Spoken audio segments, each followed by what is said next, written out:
ইশরাক হোসেনকে ঢাকা দক্ষিণের মেয়রের দায়িত্ব বুঝিয়ে দেওয়ার দাবিতে দক্ষিণ সিটি কর্পোরেশনের সামনে চলছে মানববন্ধন। সেখানে রয়েছেন আমাদের সহকর্মী ফাহিম ইউসুফ, সরাসরি যুক্ত হচ্ছি তার সাথে। ইউসুফ, কি বলছেন আন্দোলনকারীরা? সেখানকার সার্বিক পরিস্থিতি কিরকম দেখছেন? আমাদের বিস্তারিত নিয়ে জানাবেন। এখন রাজধানীর যে নগর কার্যালয়, সেই প্রধান কার্যালয়ের যে মূল ফটকের ভেতরে রয়েছে। এখানে যদি একটু অবস্থান কর্মসূচি যে চলছে বিএনপি এবং তার নেতাকর্মীদের, সেটি একটু দেখাতে চাই। তারা মূলত এখানে জানাচ্ছিলেন যে ইশরাক হোসেনকে মেয়র করে যে গেজেট প্রকাশ করা হয়েছিল নির্বাচন কমিশন থেকে, সেই গেজেট অনুযায়ী দ্রুত যাতে তাকে তার মেয়র পদে শপথ করিয়ে তাকে তার মেয়র পদটি বুঝিয়ে দেওয়া হয়। তাদের মূল দাবি এটি ছিল এবং এই দাবিকে ঘিরে তারা সকাল থেকে কিন্তু এখানে আসা শুরু করেছেন। সকাল 8টা থেকে নগর ভবন এবং তার আশপাশের যে অঞ্চলগুলো রয়েছে সেখান থেকে বিএনপি ও তার অঙ্গ সংগঠনের যেসব নেতাকর্মীরা রয়েছেন তারা এখানে অবস্থান কর্মসূচি পালন করছেন। মানববন্ধন কর্মসূচি শেষে তারা এখন কিন্তু যে নগর ভবন, সে ভবনের মূল ফটকের ভেতরে তারা ঢুকে গিয়েছে। এখন যদি আমরা তাদের যে দাবিগুলো রয়েছে সে দাবি নিয়ে যদি একজনের সাথে কথা বলতে চাই তো আপনাদের মূল দাবিগুলো কি? আমাদের মূল দাবি হচ্ছে আমরা ভোট দিচ্ছি, আমাদের প্রতিনিধি চাই, নগর ভবনে প্রতিনিধি চাই। আমরা ঢাকাবাসী, আমরা ভোট দিয়েছি, আমরা প্রতিনিধি চাই। আমাদের নগর ভবনে আমরা মেয়র হিসাবে ইঞ্জিনিয়ার ইশরাক হোসেনকে দেখতে চাই।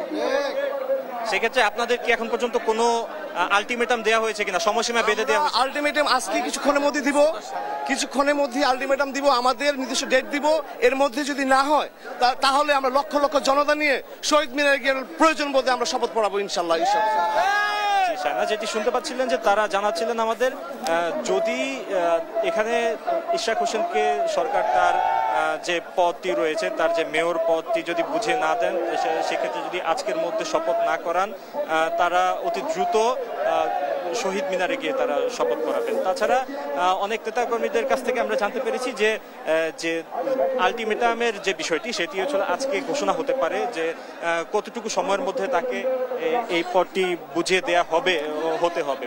তো তাছাড়া তারা আমাদেরকে জানাচ্ছিলেন যে ইশরাক হোসেন মূলত ট্রাইব্যুনালের যে রায়, সেই রায় অনুযায়ী তাকে যে পূর্ববর্তী সরকারের সময় যে মেয়র নির্বাচন হয়েছে, সে মেয়র নির্বাচন অনুযায়ী তাকে মেয়র ঘোষণা করেছিল এবং সে অনুযায়ী কিন্তু ইসি একটি গেজেটও প্রকাশ করেছিল। তো গেজেট অনুযায়ী তারা মূলত এই যে মেয়র পদের শপথ, সেই শপথটি চাচ্ছিলেন।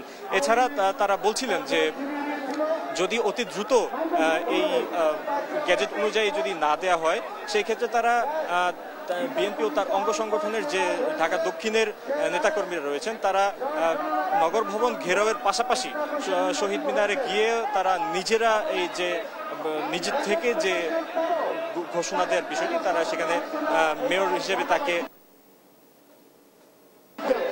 এছাড়া তারা জানাচ্ছিলেন যে সকল এখানে নেতাকর্মীরা আছেন তাদের সাথে আমরা কথা বলেছি, জানতে পেরেছি যে ঢাকাবাসীর যে ঢাকা দক্ষিণের যে সমস্যাগুলো রয়েছে, সিটি কর্পোরেশনের যে সামনে বর্ষা আসছে, বর্ষাকে ঘিরে যে সকল পানি নিষ্কাশন ব্যবস্থা, এছাড়া ডেঙ্গুর যে প্রাদুর্ভাব বেড়ে যাচ্ছে, তো সেগুলো যদি করতে হয় সেক্ষেত্রে প্রশাসক ব্যর্থ হচ্ছে দাবি করে তারা জানাচ্ছিলেন যে আমাদের একটি নির্বাচিত যে মেয়র রয়েছে, মেয়র প্রয়োজন, মেয়র থাকলে সেক্ষেত্রে অতি দ্রুত হবে কাজগুলো। এই দাবি জানিয়ে কিন্তু তারা মূলত এখানে অবস্থান কর্মসূচি এবং মানববন্ধন কর্মসূচি পালন করছেন। এই ছিল নগর ভবন থেকে সর্বশেষ। শায়না, ধন্যবাদ ইউসুফ আপনাকে।